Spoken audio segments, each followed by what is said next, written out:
प्रत्येक वर्ष पोषण मास भाव में सेप्टेम्बर मासटी को रखा जाए और सेप्टेम्बर मासरे पोषण संबंधी विभिन्न कार्यक्रम गुड़िक करा जाए सरकार द्वारा। राज्य सरकार एथपाई जो रही मिशन शक्ति विभाग एवं जोटा महिला एवं शिशु विकास विभाग माध्यम ये जो पोषण मासटी को पालन करते विभिन्न प्रकार कार्यक्रम गुड़िक स्थिर कर तेज चलित वर्ष एभली किसी कार्यक्रम शेड्यूल किंतु कौन कारण जो जो शेड्यूल भितर यही पोषण मासटी को पालन कर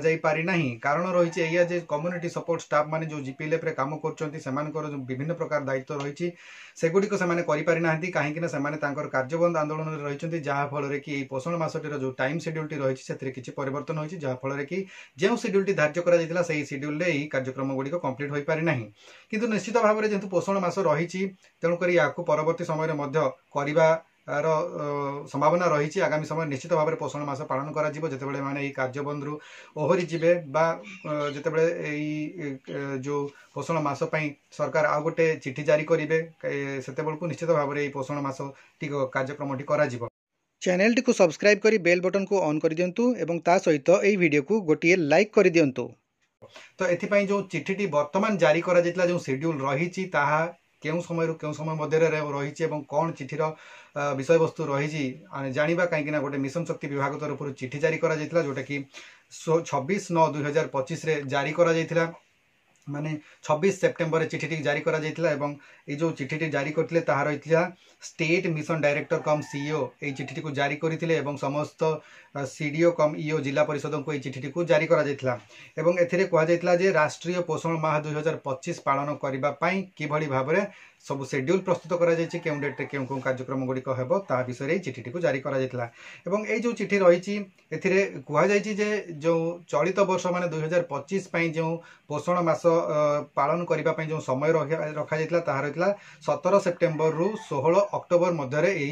प्रोग्राम गुड़िक करने धार्य करा एवं एथिरे जो रही मातृत्व एवं शिशु पोषण विषय सचेतनता सृष्टि करबा ही यार मूल उद्देश्य रही तेबे एथिरे विभिन्न प्रकार कार्यक्रम माध्यम सचेतनता सृष्टि करने पॉइंट्स गुड़िक रही से गुड़िक कौन कौन चलतु जानिबा। प्रथमे तो देखंतु एथिरे कहा जायछि केउ केउ खाद्य आमर जो दैनिक खाद्य रही ता भीतर केउ केउ जिनस गुड़िक आमको बाद देबाको पड़िबो बा केउ केउ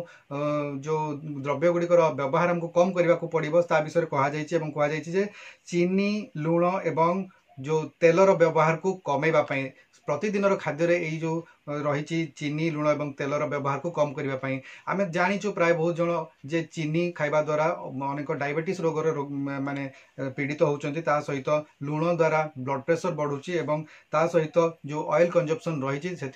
जदि जो आम तेल खाऊँ जहाँफल कि कोलेस्ट्रॉल भाया समस्यार सम्मुखीन आम होचु तेणुक एगुड़िक निश्चित भाव में कमेबार आवश्यकता रही है से गुड़िक किभली कम करेंगे से गुड़िक कम कले आप कौन प्रकार जो स्वास्थ्यर सुविधा पाइपर ताहा सचेतनता कार्यक्रम माध्यम जन सहित एथिरे कह जायछि देखंतु ये जो प्रचार प्रसार करने जो तृणमूल स्तर में जो महिला मानकर सशक्तिकरण और आत्मनिर्भरशील किभली भाव में हेबे सचेतनता वृद्धि करने कहुई सहित एथिरे कार्यक्रम रहिबो जे शिशु जत्न एवं शिक्षा जोटा कि रही पोषण भी और पढ़ाई भी ये जो रही कार्यक्रम रही माध्यम सचेतनता सृष्टि करने शिशु मान जत्न किभली भाव में नहीं पारिबा एवं किभली भाव में शिक्षा दिग को नहीं पारिबा सेमानकु किभली भाव में शिक्षित करा जाय पारिबो सेथिपई ए कार्यक्रम रहिबो ता सहित रही क्षीर जो पिउथिबा शिशु माने रहिचंती तांको ठारू आरंभ करी बालक बालिका मानकर खाद्य जो खाउचंती तार अभ्यास को किभली भाव में आमे सठिक दिग को नहीं पारिबा जहाँ फल कि कुपोषण से वंचित हेबे एवं सेमाने पोषण युक्त खाद्य खाई सेमाने सुस्थ एवं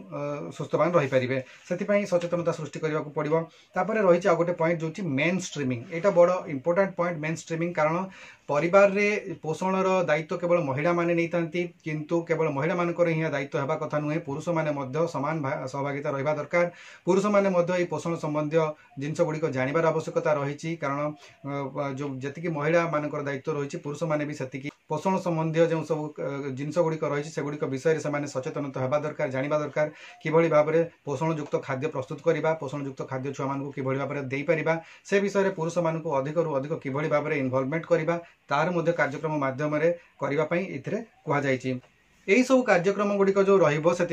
विशेष भाव में गाइडलाइन प्रस्तुत कर आनेक्सर 1 और आनेक्सर 2 भाव में दुईटी आनेक्सर दि जाए यार डिटेल कार्य विषय कहुई केउं स्तर में किभली भाव में केउं कार्य गुड़िक कंप्लीट हम ता दि जाए सहित कहुई जो कार्यक्रमटी हेब जीपीएलएफ स्तर में प्रत्येक जीपीएलएफ गोटे बजेट धार्य कर प्रत्येक जीपीएलएफ एथपाई 1400 टंका खर्च करें ये जो 1400 टंका से जो आईवी फंड रही जीपीएलएफ से खर्च करेंगे और परवर्ती समय से जो बिल और भाउचर गुड़िक जो खर्च होता से गुड़िक से बीएमएमयू को सबमिट करेंगे और मध्यम गुड़िक डीएमएम को जीव तो यही भाव में कार्यक्रम टी किभली भाव में करेंगे बजेट मध्यम करेंगे से विषय डिटेल ये चिठी मध्य कहुई सहित ये जो 1400 टंकाटी रही बजेट से किभली भाव में 1400 टंका को खर्च करने विभिन्न स्लैब रही परवर्ती भिडियो आपको निश्चित भाव में कहि आशा करुच्छे ये चिठी विषय आपने जानीपारे जदि मो भिडियो भल लगुच चैनल भिडियो भल लगुच चैनल को सब्सक्राइब करूँ और आज भिडियो भल लगे चैनल भिडियो को लाइक करूँ आज भिडियो भिडियो को आपने शेष पर्यटन देखिए आपको बहुत बहुत धन्यवाद नमस्कार।